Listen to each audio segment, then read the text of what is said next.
It's match day, just not as we know it. The 2020-21 season has begun without fans.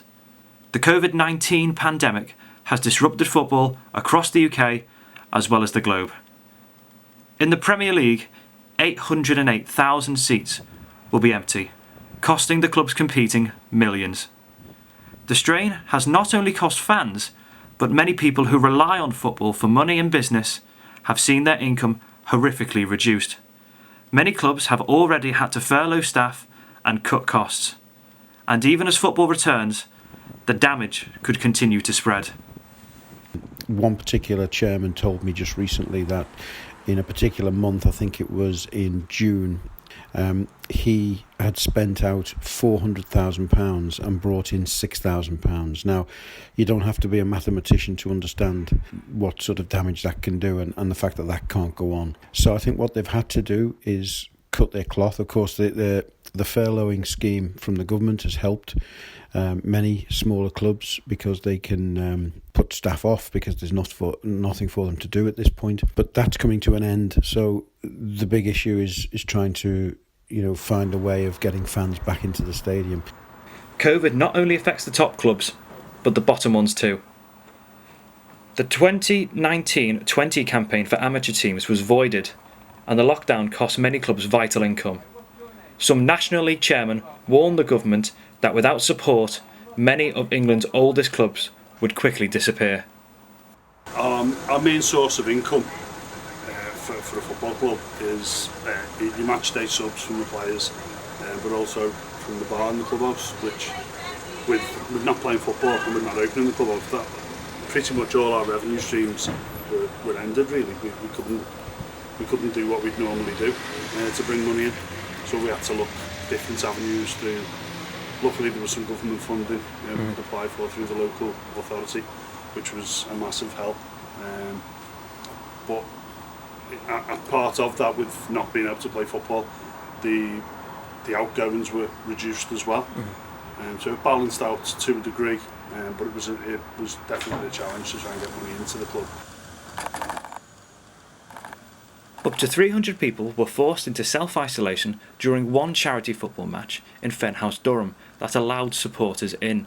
The guidelines changing to a rule of 6 has been disruptive at the amateur level, given that at least 11 players have to be on each side.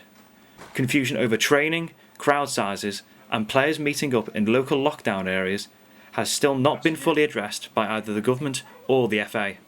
The guidelines that we've been given are quite vague at the moment. The groups of 6 thing is obviously going to impact us. That's something as a club we're going to have to discuss in terms of how we're going to go about that.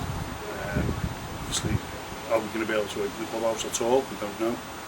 We'll hopefully get that clarified certainly by the government or by the FA. As soon as that's clarified for us, we'll know where we can go. But in terms of the impact it will have on the club, again, potentially could be a disaster for us, but we'll have to wait and see. Football is not just a sport or a business. The community it builds and unites is likened in many countries to a religion. Therefore, separation between people gathering for games is painful for both businesses and fans alike. Moving from gatherings of 38,000 to 5 friends in an open space can dramatically affect people. Before the pandemic, football and mental health was a key topic. But now that livelihoods are also at stake, that conversation becomes even more important. Well, I've been an Everton and community volunteer myself for about 18 months now. I've missed actually not being able to volunteer, but I think it's been well documented the amount of kind of help they're given to people in terms of food and delivering medication. I know for a fact friends of mine, other volunteers, have been involved in the regular phone calls, particularly some of the older groups, very isolated people who really rely on that, visits to the Blue Base and involvement in things like the Pass on the Memories programme as a part of their day-to-day routine, and how some of them must have coped. I really don't know. I don't. In a way, I didn't miss the football that much, really. As much as I thought I would, but I miss Goodison, I miss being in there, and I can't wait to be back. As the delay to fans being allowed back in stadiums continues, football clubs must endure and adapt.